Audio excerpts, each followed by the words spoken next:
بسم اللہ الرحمن الرحیم۔ حضرت محمد صلی اللہ علیہ وآلہ وسلم پر جادو کا واقعہ۔ صلح حدیبیہ کے بعد جب نبی کریم صلی اللہ علیہ وآلہ وسلم مدینہ واپس تشریف لائے تو محرم 7 ہجری میں خیبر سے یہودیوں کا ایک وفد مدینہ آیا اور ایک مشہور جادوگر لبید بن عاصم سے ملا جو انصار کے قبیلہ بنی زیرق سے تعلق رکھتا تھا۔ ان لوگوں نے اس سے کہا کہ محمد صلی اللہ علیہ وآلہ وسلم نے ہمارے ساتھ جو کچھ کیا ہے وہ تمہیں معلوم ہے۔ ہم نے ان پر بہت جادو کرنے کی کوشش کی مگر کوئی کامیابی نہیں۔ اب ہم تمہارے پاس آئے ہیں کیونکہ تم ہم سے بڑے جادوگر ہو۔ یہ 3 اشرفیاں حاضر ہیں، انہیں قبول کرو اور محمد صلی اللہ علیہ وآلہ وسلم پر ایک زور کا جادو کر دو۔ اس زمانے میں حضور اکرم صلی اللہ علیہ وآلہ وسلم کے ہاں ایک یہودی لڑکا خدمت گار تھا۔ اس سے ساز باز کر کے ان لوگوں نے حضور صلی اللہ علیہ وآلہ وسلم کی کنگھی کا ایک ٹکڑا حاصل کر لیا جس میں آپ کے موئے مبارک تھے۔ انہی بالوں اور کنگھی کے دانتوں پر جادو کیا گیا۔ بعض روایات میں یہ ہے کہ لبید بن عاصم نے خود جادو کیا تھا اور بعض میں یہ ہے کہ اس کی بہنیں اس سے زیادہ جادوگرنیاں تھیں، اس نے ان سے جادو کروایا تھا۔ بہرحال ان دونوں صورتوں میں جو صورت بھی ہو، اس جادو کو ایک نر کھجور کے گوشے کے غلاف میں رکھ کر لبید نے بنی زیرق کے کنویں زروان یا ذی آروان نامی کی تہ میں ایک پتھر کے نیچے دبا دیا۔ اس جادو کا اثر نبی کریم صلی اللہ علیہ وآلہ وسلم پر ہوتے ہوتے پورا سال لگا۔ دوسری شمشاہی میں کچھ تغیر مزاج محسوس ہونا شروع ہوا۔ آخری 40 دن سخت اور آخری 3 دن زیادہ سخت گزرے مگر اس کا زیادہ سے زیادہ جو اثر حضور نبی کریم صلی اللہ علیہ وآلہ وسلم پر ہوا وہ بس یہ تھا کہ آپ گھلتے چلے جا رہے تھے۔ کسی کام کے متعلق خیال فرماتے کہ وہ کر لیا ہے مگر نہیں کیا ہوتا تھا۔ اپنی ازواج کے متعلق خیال فرماتے کہ آپ ان کے پاس گئے ہیں مگر نہیں گئے ہوتے تھے اور بعض اوقات آپ کو اپنی نظر پر بھی شبہ ہوتا تھا کہ کسی چیز کو دیکھا ہے مگر نہیں دیکھا ہوتا تھا۔ یہ تمام اثرات آپ کی ذات تک محدود رہے حتیٰ کہ دوسرے لوگوں کو یہ معلوم تک نہ ہو سکا کہ آپ پر کیا گزر رہی ہے۔ آپ کے نبی ہونے کی حیثیت تو اس میں آپ صلی اللہ علیہ وآلہ وسلم کے فرائض کے اندر کوئی خلل واقع نہ ہونے پایا۔ کسی روایت میں یہ نہیں ہے کہ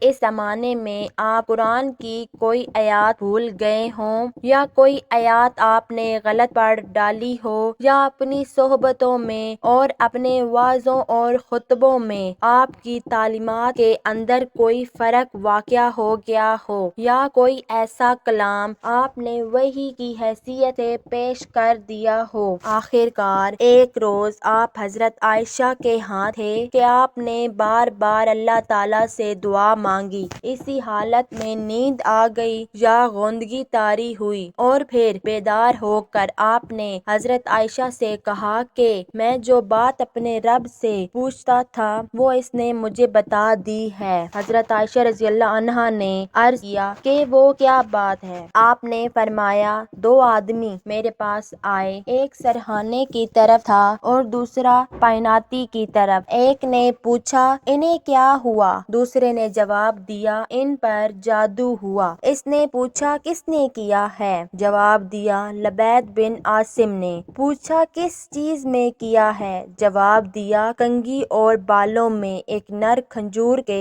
گوشے کے غلاف کے اندر۔ پوچھا وہ کہاں ہے؟ جواب دیا بنی زیرق کے کنویں ذی اروان کی تہ کے پتھر کے نیچے ہے۔ پوچھا اب اس کے لیے کیا کیا جائے؟ جواب دیا کہ کنویں کا پانی نکالا جائے اور پھر پتھر کے نیچے سے اس کو نکالا جائے۔ اس کے بعد نبی صلی اللہ علیہ وآلہ وسلم نے حضرت علی رضی اللہ عنہ، حضرت عمار بن یاسر رضی اللہ عنہ اور حضرت زبیر رضی اللہ عنہ کو بھیجا۔ ان کے ساتھ خیبر بن عیاض الیاس زرکی اور قیس بن محسن زرکی بھی شامل ہو گئے۔ بعد میں حضور صلی اللہ علیہ وآلہ وسلم خود بھی چند اصحاب کے ساتھ وہاں پہنچ گئے۔ پانی نکالا گیا اور وہ غلاف برآمد کر لیا گیا۔ اس میں کنگھی اور بالوں کے ساتھ ایک تانک کے اندر 11 گرہیں پڑی ہوئی تھیں اور موم کا ایک پتلا تھا جس میں سوئیں چبھی ہوئی تھیں۔ جبرائیل علیہ السلام نے آ کر بتایا کہ آپ معوذتین پڑھیں۔ چنانچہ آپ ایک ایک آیات پڑھتے جاتے اور اس کے ساتھ ایک ایک گرہ کھول لی جاتی اور پتلے میں سے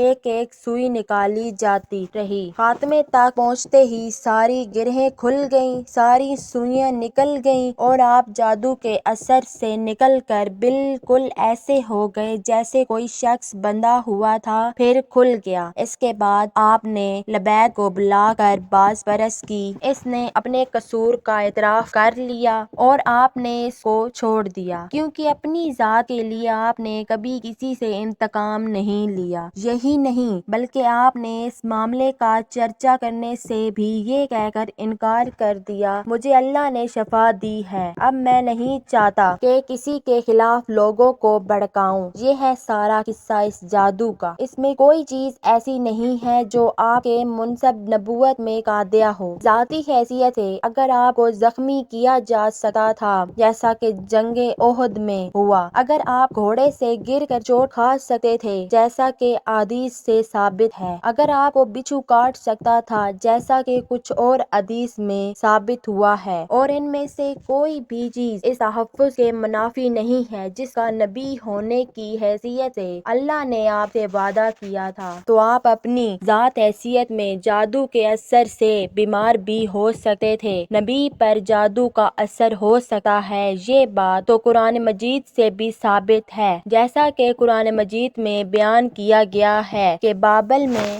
ہاروت اور ماروت سے لوگ ایسا جادو سیکھتے تھے جو شوہر اور بیوی میں جدائی ڈال دے۔ یہ بھی ایک نفسیاتی اثر تھا اور ظاہر ہے کہ اگر تجربے سے لوگوں کو اس عمل کی کامیابی معلوم نہ ہوتی تو وہ اس کے خریدار نہ بن سکتے تھے۔ بلا شبہ یہ بات اپنی جگہ بالکل درست ہے کہ بندوق کی گولی اور ہوائی جہاز سے گرنے والے بم کی طرح جادو کا مؤثر ہونا بھی اللہ کے اذن کے بغیر ممکن نہیں ہے، مگر جو چیز ہزارہا سال سے انسان کے تجربے اور مشاہدے میں آ رہی ہو، اس کے وجود کو جھٹلا دینا محض ایک ہٹ درمی ہے۔ اللہ تعالیٰ سے دعا ہے اللہ تعالیٰ ہمیں جادو سے دور رہنے اور اپنے گناہوں سے توبہ کرنے کی توفیق عطا فرمائے، آمین یا رب العالمین۔ ویڈیو اچھی لگے تو لائک اور کمنٹ ضرور کیجیے گا، کوئی پتہ نہیں کسی کی آمین سے ہمارے گناہ معاف ہو جائیں، ہماری توبہ قبول ہو جائے، آمین۔ شکریہ۔